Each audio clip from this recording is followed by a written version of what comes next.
प्रयागराज झांसी शिक्षक खंड से विधान परिषद का लगातार चौथी बार चुनाव लड़ रहे उत्तर प्रदेश माध्यमिक शिक्षक संघ शर्मा गुट के प्रदेश अध्यक्ष सुरेश कुमार त्रिपाठी ने आज पत्रकार वार्ता कर कहा कि जब जन सैलाब उमड़ता है तो अच्छी से अच्छी सरकारों को भी उस जन सैलाब के सामने झुक जाना पड़ता है। निवर्तमान शिक्षक विधायक सुरेश कुमार त्रिपाठी ने यह बयान पुरानी पेंशन बहाली तथा वित्त विहीन शिक्षकों को काम के बराबर मानदेय दिए जाने के मुद्दे पर कहा।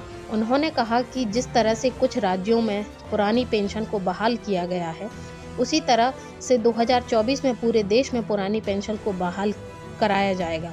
यदि जनसैलाब के सामने सरकार नहीं झुकती है और न्यायालय जाने की जरूरत पड़ती है तो हम न्यायालय भी जाएंगे।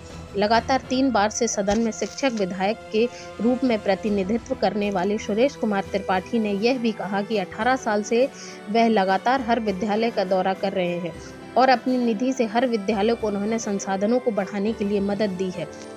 छठे वेतन आयोग की लड़ाई भी उन्हीं के नेतृत्व में जीती गई थी। सदन में शिक्षकों की मांगों को पूरा करवाने के लिए हमेशा प्रयासरत रहे हैं। उन्होंने कहा कि राजनीतिक दलों में भी अब हवस जाग गई है, इसलिए वह शिक्षक प्रतिनिधि की सीट पर अपने प्रत्याशी उतारने लगे हैं ताकि शिक्षकों की बात कहने वाला कोई भी ना ही रह जाए और वह अपनी मनमानी कर सके। बड़ी शिक्षकों के चुनाव में राजनीतिक दल भी कूदने लगे हैं, क्या मानते हैं, किस नजरिए से देखते हैं? देखिए, इतिहास इस बात का साक्षी है कि जब से विधान परिषद का गठन हुआ तब से लेकर इसके 20 के चुनाव के पहले कोई भी राजनीतिक दल शिक्षक सीटों पर चुनाव नहीं लड़ता। लेकिन हवस है राजनीतिक दलों की कि शिक्षकों की समस्याएं उठाने वाले प्रतिनिधियों को भी वो जगह छीन लें और शिक्षकों की कोई बात कहने वाला वहाँ न रह जाए। यह राजनीतिक दलों की मंशा है और इसके अलावा और मैं क्या कह सकता हूँ।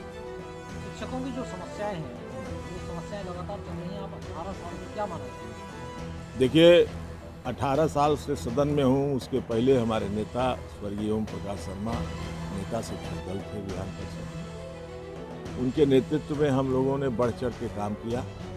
इतना ही नहीं, जो समस्याएं आज हैं, अनेक समस्याओं का हल हम लोगों ने निकलवाया है तत्कालीन सरकारों से।